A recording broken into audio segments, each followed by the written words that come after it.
and as you continue applying until you take it to the 180 degree, the population inversion happens. So let's assume that initially you had 5 and you had 3 in the beta state, while you had 5 in the alpha state.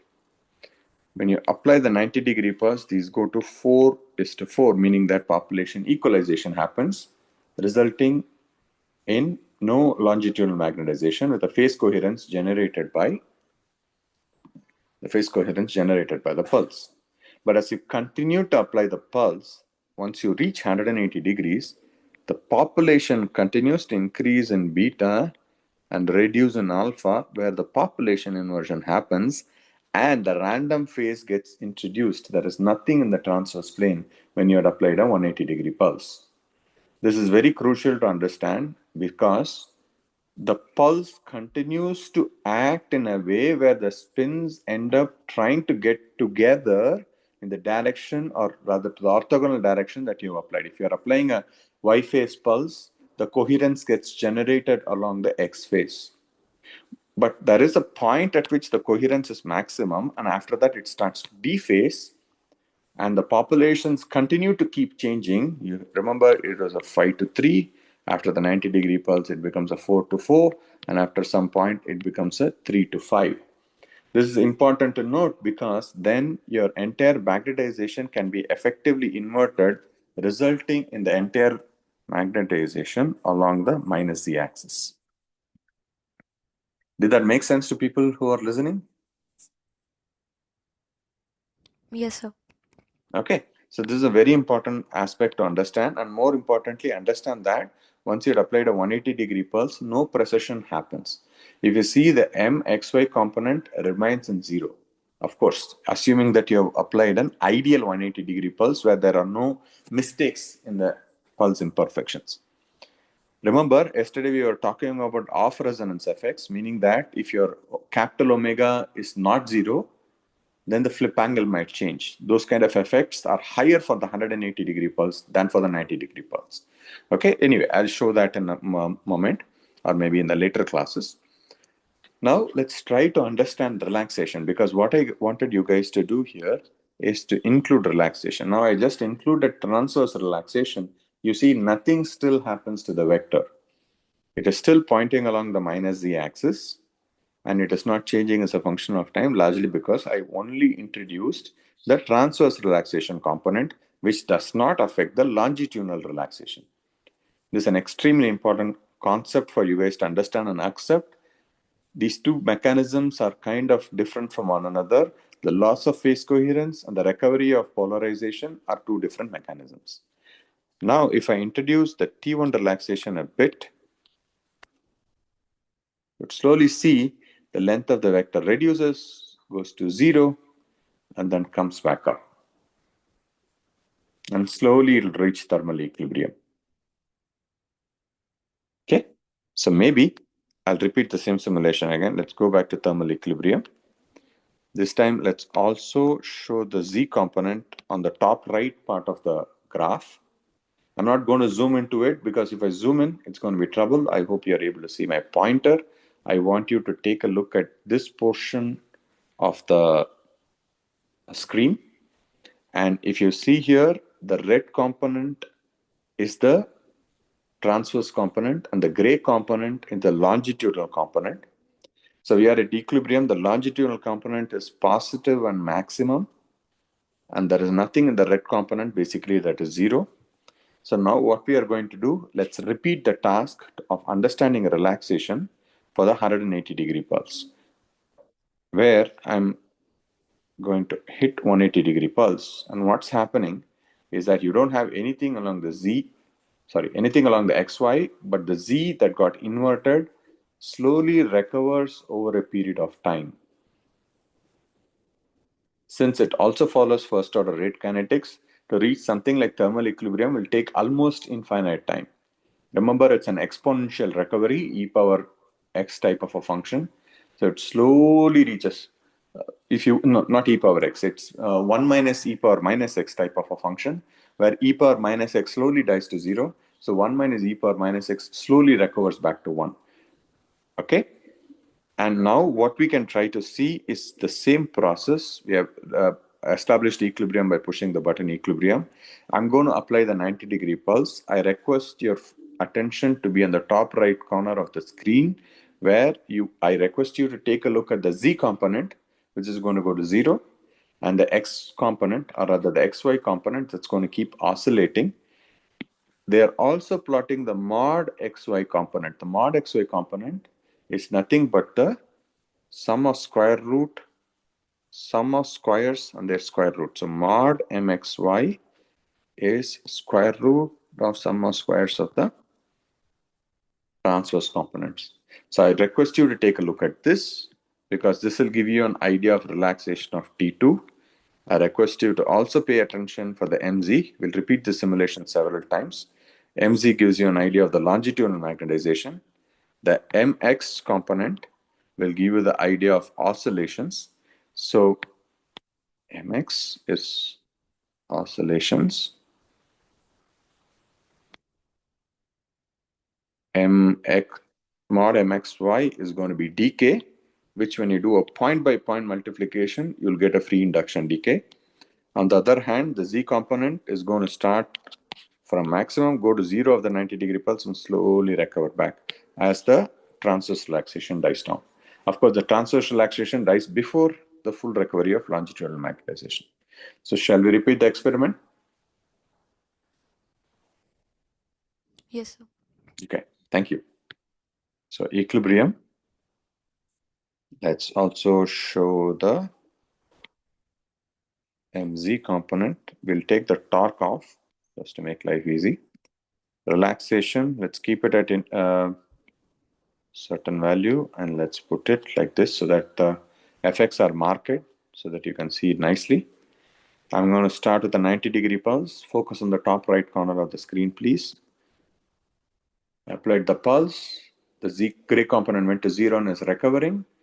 The red component tries to show the oscillation along with the decay, where the white component of the figure shows the modulus of mxy, which slowly decays as a function of time. Please be aware of the fact right now we are in the stationary phase, meaning that the effect of precession about B naught exists. We are not negating it. If you had paid attention to the cylindrical vector that you see, let's go back to equilibrium. This time, do not pay attention on the top right. This time, I request your attention to remain on this vector, where when I'm applying the 90-degree heart pulse, you would see that this gets tilted and slowly recovers back with precision back to thermal equilibrium. Okay, I'm going to do that right now. Apply 90-degree pulse. Precession is happening. Decay is also happening. Decay we'll see in the next component. You see that the main vector is precessing itself back along the z-axis as well. So this is what we tried to define yesterday about the effective magnetic field vector. When you're applying the pulse on resonance, the effective magnetic field vector is along the direction of the pulse that you applied. The moment you turned it off, the effective field goes back to B naught, and therefore the precession happens in weird axis and finally reaches along the B naught, and you don't see the precession anymore. Did everybody understand? If you guys understood, please raise your hand, and Bhopal guys might say yes. Yes, sir. Okay. Priyadarshini, I have a request for you. I'm surprised none of the other TVM students are here. Can you please check what's going on? Sir, actually, none of us knew that today's class was happening. We thought that the Friday class was like extra and tomorrow the class will be happening. No, I thought yesterday at the end of the class, I said we will have the Friday class and Saturday I'll be traveling. Did I miss that from you guys? I see, sir. I don't think the others knew. I have like informed them, but yeah. Okay. I see. So, guys, I also sent. Did I send a message saying there is today morning class in the classroom? I should have probably done that to make sure there's no confusion. But that's okay. Maybe I'll conduct the class, and if I may request Priyadarshini to coordinate with your other class members. Once I upload the lecture, maybe I can have a special meeting with Pune. Even Pune guy is missing, so probably there was a lack of clarity in my instruction yesterday. Sorry about that. I'll probably upload the lecture today. I request students to watch it, and maybe we can have an interactive session on Sunday or sometime if there is time that's mutually available for both of us. Would that be okay? Sunday or Monday or sometime. Yes, sir. I'll check with the other people and let you Yeah, know. we will stay in touch via email to figure out how best to navigate it. Sorry for the trouble. Okay. Anyway, given that there is a recording, I think this problem should get mitigated, but I would have liked for people to attend, but that's okay. So please play with the simulations. And one more aspect that we can take a look in the simulation is the transverse relaxation component in terms of the vector that you see as the shadow. With that, we'll stop the simulations. I request you guys to play around with it. Don't worry about the soft pulses. The hard pulses is all we are trying to look at right now. So this time, let's once again show the MZ component. Right now, my request would be for you guys to look at the shadow that comes up in the plane, the yellow plane that we have. So I'm going to apply the hard 90-degree pulse. You see that the length of the vector slowly becomes smaller and smaller, which is what we end up measuring in the NMR experiment. Okay, whatever is the transverse component is what is measurable. Oh, we did not turn on relaxation. So you can say a certain number. So you'd see right now that the length of this vector slowly diminishes as a function of time, which is also what is represented as the decay for the mod xy component. And you're able to see that the decay of the oscillation happens, which we call as the free induction decay. Okay, now let's take a look at the same phenomenon where we go back to equilibrium, where we look at it from the perspective of the rotating frame. Because we said we wanted to negate the effects, so let's put the relaxation back to infinity. And then what we hope to do here is to apply a hard 90-degree pulse. What I want you guys to observe is that this time the precession of this would not be visible. It'll just slowly tilt to the transverse plane. There you go. It slowly tilted to the transverse plane. No precession was observed. Now let's try to include relaxation and see what happens. You're not seeing the oscillation of this magnetization with respect to effective field or with majorly with respect to B naught after the pulse has been applied. And it just slowly recovers itself back with no oscillations being present.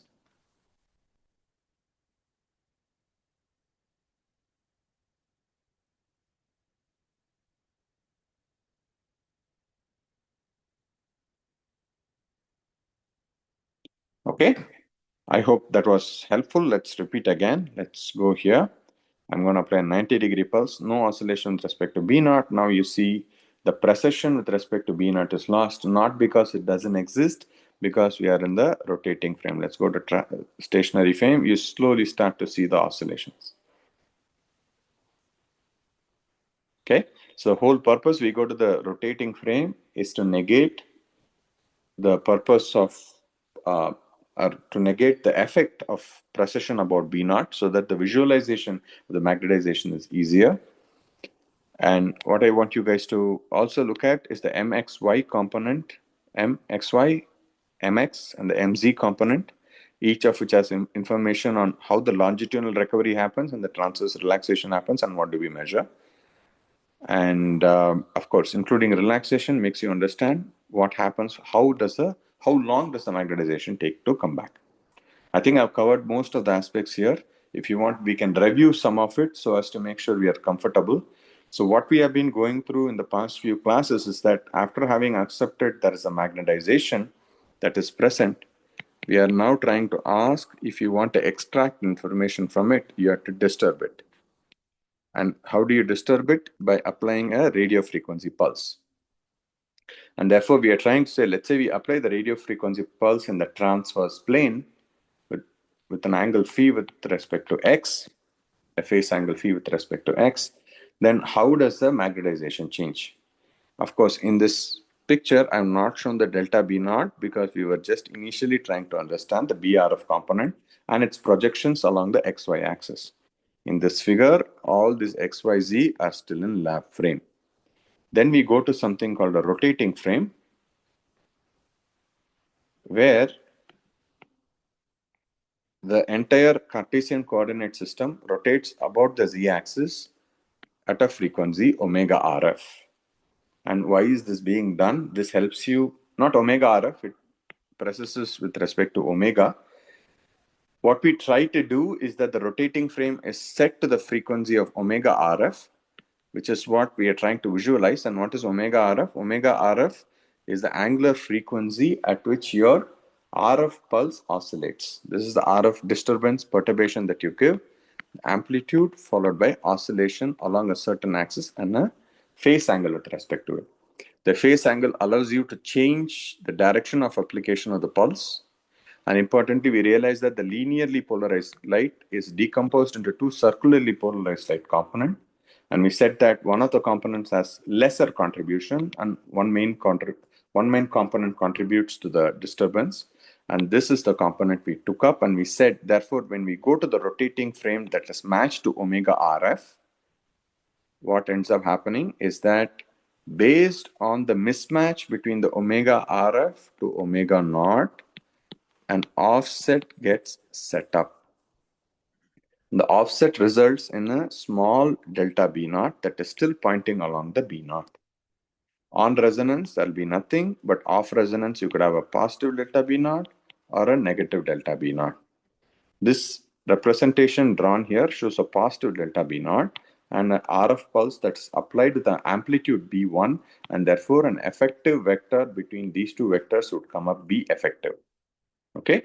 In the simulations that we did, you can imagine that the phi angle was set to 0. So you had the B1 along this, and you had the delta B naught here. And in the case that delta B naught is not here, you had only one B1 field that's being present. Therefore, the M naught precesses about this B naught and goes through, motions on the Z rod, Y rod plane. And of course, if you set the tau p such that it stops at minus y, then it's a pi by 2 pulse. How is it defined as pi by 2? M naught started off along z and finished off along minus y, and therefore they are pi by 2 off from each other. So the flip angle happens to be pi by 2. And how is this done? This is done with a certain B1 that is applied. Remember, gamma is a constant. You can choose to apply B1 and then a tau p for a duration that you end up doing. Let's assume a non-resonance pulse. And therefore, if you want to check what will be the duration, what ends up happening, alpha equal to omega 1 tau p, then let's say you set it to alpha as pi by 2, then you're going to have minus gamma B1 tau p. This is important to understand because this is a constant for a given nucleus. This is something under your control. And what do I mean by this? This is set in the NMR hardware, and therefore it's hardware specific. What do I mean by this? The amount of power that you could apply in the pulse for a certain amount of duration is decided by the NMR spectrometer and the sample and the other experimental characteristics that you set up. Generally, you want to go as high as possible. And then once you have set that up, you tune your duration of the pulse also under your control.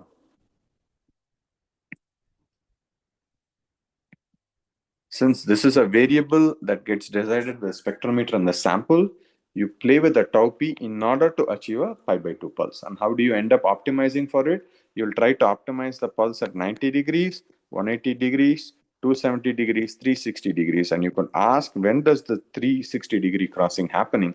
Let's say it happens at a time, say 40 microseconds.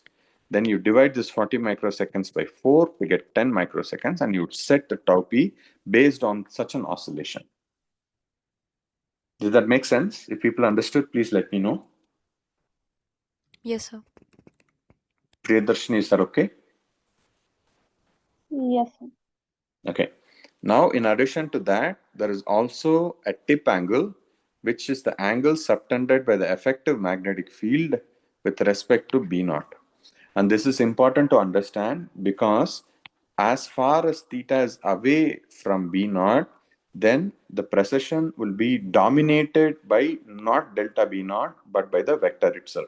So which is why we were trying to write an expression where theta was given by tan inverse of omega 1 by capital Omega.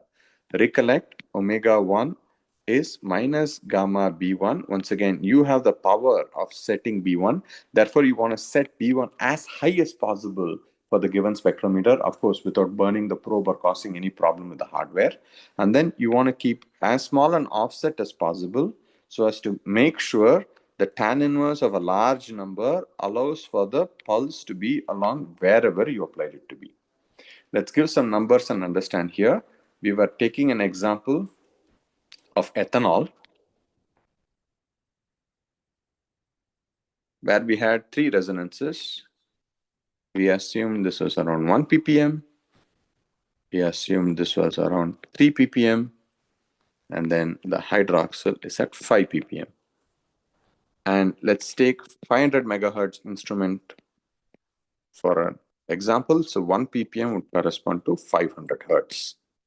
With that being the case, if you set your omega RF to the CH2 peak where the offset is set to 0, then the offset for this one is going to be, what is it going to be? 1 minus 3 times 500. Why am I doing that? Of course, in hertz. This is in ppm.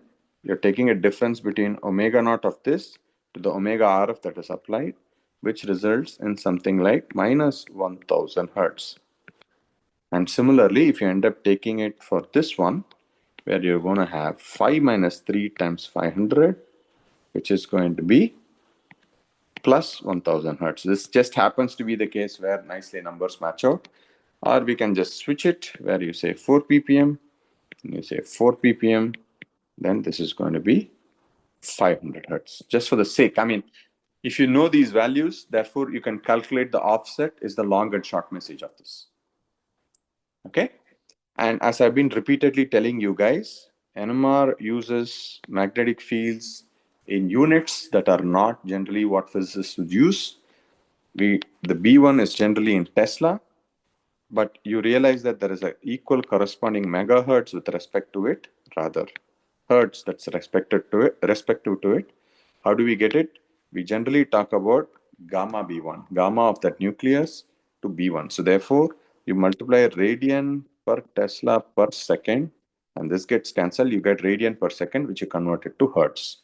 So similar is the case where we generally talk about gamma B1 in hertz. So many times we are able to apply the power of the pulse at something like 25 kilohertz.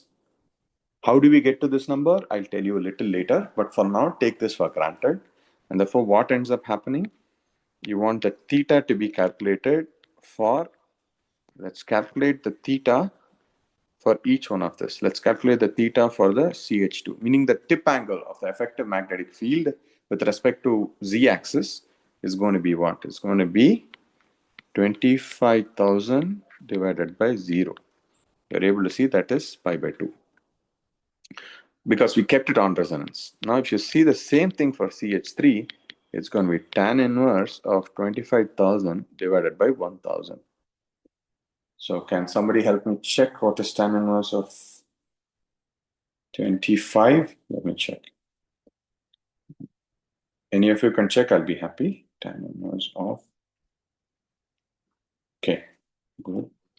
It's 87.7 degrees. Excellent. 87.7 degrees. Whoever answered me, can you please help me with the OH as well, please? Tan inverse of 2500 divided by 500. So that's going to be 2 times of it, maybe 89 or 88 or 89. What is it?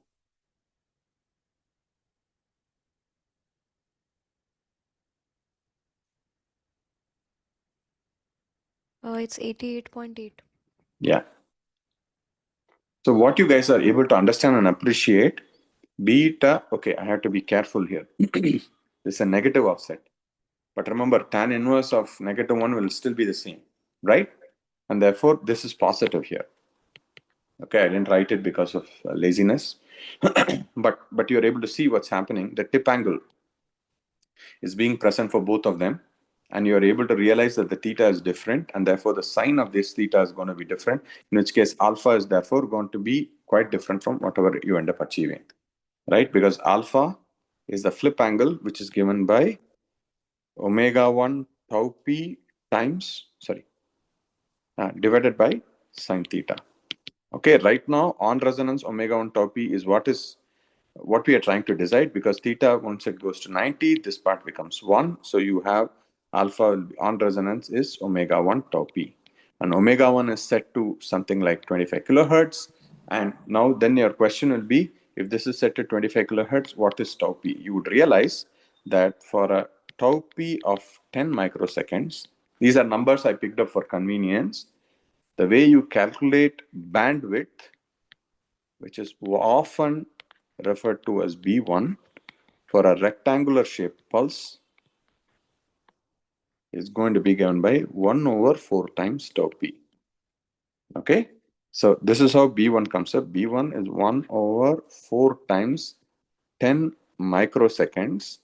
Therefore, that's going to be 10 power 6, 10 power 5, or 10 power 4, 10 times 10 power 4 by, so therefore 2.5 times 10 power 4 hertz. Therefore, that's going to be 25 kilohertz. Okay, I'm doing back and forth. Basically, when you know what is the flip angle at 90 degrees, you would know what is the B1. Of course, I chose a certain B1 because I wanted to choose a certain tau p. And the tau p is decided by the maximum strength that you can apply for a pulse. This need not be 10 microseconds. For a given sample, it could be 8, it could be 6, it could be 11.5, it could be any of these things. I chose a certain number so that you guys are able to understand and appreciate how B1 can be calculated. The reason why I'm spending so much time in making you guys understand how the experiment is set up based on the flip angle, meaning that if you want to achieve a pi by 2 flip angle, you have to know how do you get it. And that's where the calibration I was trying to say. Meaning that you start at thermal equilibrium, meaning that m naught along z, then you apply an alpha degree pulse such that it's close to 360 degrees. Then you try to look for a zero crossing. Zero crossing should give you zero signal, meaning that at 90 degrees it gave you a positive signal, at 180 it should give you negative, and at 90 degree it gave you a positive signal, 180 it should give you zero signal, 270 it should give you inverted signal, and 360 it should give you zero. We generally calibrate for the 360 to know where is tau p, and I took an example that such that the 360 is at 40 microseconds, and we get therefore determine 90 degree flip angle at 10 microseconds. If 90 degree flip angle is 10 microseconds, what is the bandwidth of excitation? It happens to be 25 kilohertz. If it happens to be 25 kilohertz, I'm trying to understand what will be the offset and the effect of the offset on the pulse that is being applied. And I'm trying to highlight the fact that as you start going off resonance, the effects of the pulse start to be slightly different from what you anticipated it to be. Did that point come across for everyone? If yes, please unmute and speak up. Yes, sir. Sir, can you just repeat the last portion of it? Okay, sure, no problem. What I'm trying to make you guys understand is that we have written so many expressions. What are expressions we have written? We have written an expression on about what is the effective magnetic field that is dependent on the offset. Okay. We have also written an expression on what is the tilt angle, which is the effective magnetic field, how off it is from B naught. Okay. We have an expression for the flip angle. Flip angle is the angle subtended between the initial magnetization and final magnetization after the pulse. We have so many expressions, and what do these expressions mean? So I'm going stepwise in making you understand that how do you end up calibrating tau p, which is tau p is calibrated for, let's say, 90 degree pulse. And as it's a hardware and sample determined thing, you generally put the NMR sample in the spectrometer. Let's take water, for instance. It's not a great idea for water to be explained this way for other reasons, but I'll take water because water has only one NMR signal. Okay. And therefore, if you want to get the pulse width calibrated, what you will try to do is to run an experiment close enough This is intensity, and we are on resonance. So omega at 0, you will try to get a signal such that, and you phase the signal, because not all signals will come phased. But for now, you imagine that you get the spectrum at a certain alpha degree, and you do not know whether alpha at that point is 72 degrees or 85 degrees or 93 degrees. You're not sure. You just put a certain amount of tau p. Let's say you put tau p to 7 microseconds, just for the heck of it, and you're not sure what should be tau p for pi by 2 flip angle. So therefore, you calibrate the pulse. How do you calibrate the pulse? You change the tau p for different values. You can do it for 9 microseconds, 11 microseconds, and you keep on doing it, say 48 microseconds, or rather 47 microseconds, since I'm going all odd numbers, 49 microseconds. Okay, for every 2 microseconds, you can set it up. What's going to happen? You're going to keep getting the signals. How are the signals going to look? You can also set up an experiment where tau p is 1 microsecond, where you'll get very minimal signal. Okay, so let's try to draw the dependence. So what's going to happen? The dependence of the signal intensity as a function of tau p is sinusoidal. It is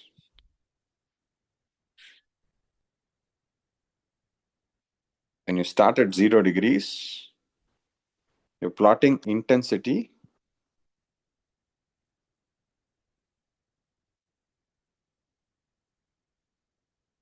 as a function of tau p.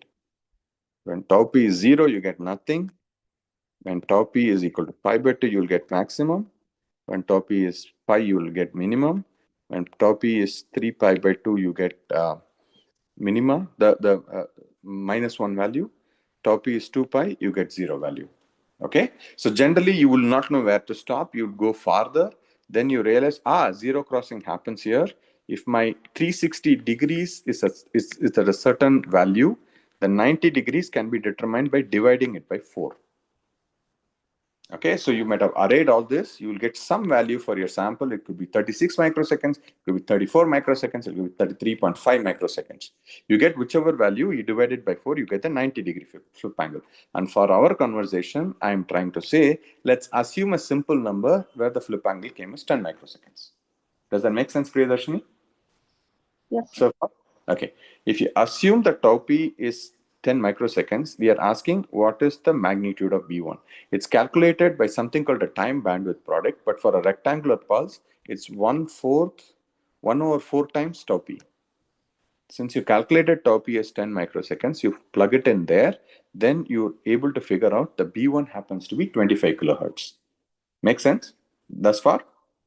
Yes, sir. Okay, now if B1 is 25 kilohertz, if the sample inside is ethanol, which has 3 resonances, where I picked numbers for my own convenience, and I'm setting the carrier on the methylene proton at 3 ppm. So therefore, the offset is going to be 0. Based on the hertz, you are able to realize the offset for the CH3 is minus 1000. The offset for hydroxyl is plus 500. Okay? Yes, sir. And therefore, we are trying to calculate what is the tip angle, because the tip angle would determine the flip angle, because the tip angle is involved in the flip angle. Therefore, I'm calculating the tip angle for each on resonance and off resonance condition to make you guys understand. Although you set up pi by 2 for an on resonance condition, it starts to deviate a little bit. By the way, this is not the flip angle. The flip angle, you would realize, is more than pi by 2, because sine of this is less than 1. It's going to be higher. But however, like I told you yesterday, the precision will be a conical trajectory it will take. And therefore, although it is above 90 degrees, the final magnetization that you may have started with for the methyl and the hydroxyl, let's say you started off from this, although you expect it to come all along minus y, it wouldn't. It would have taken a curved path, and it will still be a little having a small z component associated with it. Okay? Yes. Okay, that's all I'm trying to explain, but with some numbers. Because I tend to believe showing some numbers helps you a lot. And this is one of the things I was telling yesterday. How do you kill an ant? Sorry, how do you kill an elephant with an ant? What is the elephant? The elephant is the 500 megahertz.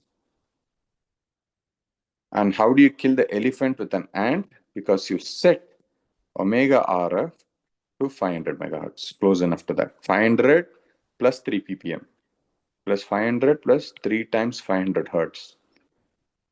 Okay, so because in this example, we set the carrier on the methylene peak. Methylene peak is 3 ppm away. And if you say 0 ppm is what is 500 hertz, megahertz, you have to add 1500 hertz to megahertz. Of course, there's a lot of decimals in it. So let's write it. So that will be equal to 500 point, what is this, 1.5 kilohertz.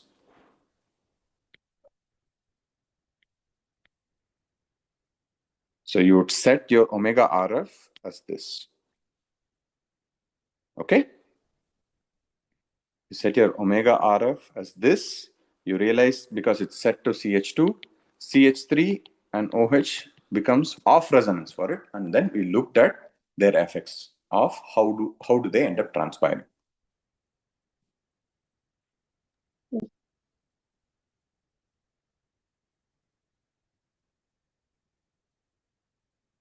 Okay? Yes. Okay. Everybody in Bhopal okay? Any questions, please feel free to speak up. Given that not many are attending, I'd rather spend a little slower, slower pace, spend time more in each concept at a slightly slower pace.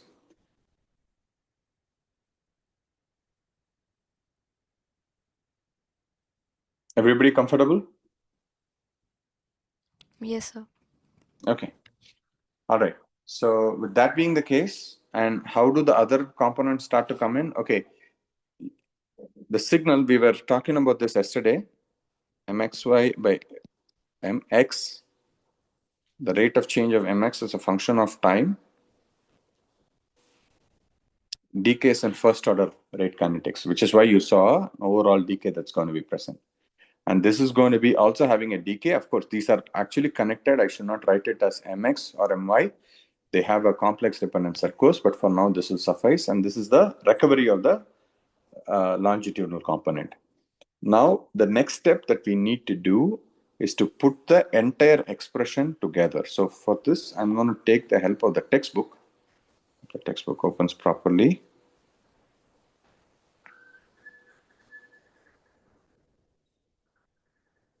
So my request to you guys is to please pay attention over the weekend and read these chapters in the textbook. It wouldn't have explained it to this detail because they would assume a certain level of understanding, but that's okay. I think we have spent enough time to know that these expressions are what you guys are comfortable with. So please make sure you take a look at this. So the block equations part of learning is important. This is the rate of change of magnetization as a function of time. And then this is where we are trying to say a rotating frame comes in. And then here is where the definition of Larmor precession frequency comes up, the negative sign and the gamma. And they further explain the effect of negative gyromagnetic ratios. So please go take a look at it. And here also they try to make people understand the gamma B is often referred to as the magnetic field strength, but in frequency units. And therefore, they shouldn't be confused. Many times we use hertz instead of Tesla. So therefore, we'll be calling 11.7 Tesla magnet as 500 megahertz. So please, I request you guys to go read about it.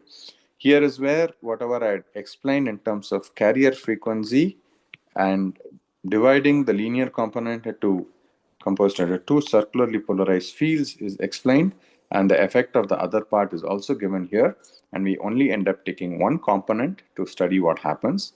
And then they try to say, okay, now the rate of change of magnetization in the rotating field is being seen, where an effective magnetic field comes up, which is associated with an off resonance effect. And they're trying to say what will be the tilt angle of this effective field with respect to B naught. And this is the effective field that they're trying to draw. This is the difference that comes due to offset, and this is the pulse that is being applied.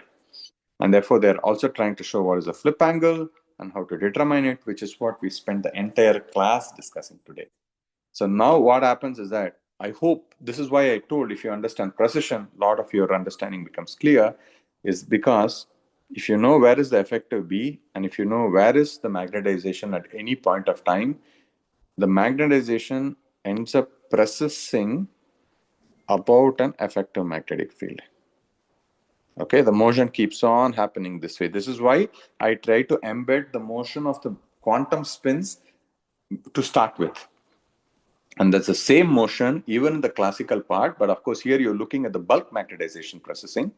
And this is an example where they're trying to show if the effective magnetic field, if the B1 is applied along the y-axis, you realize that the magnetization keeps processing in the ZX plane. Okay?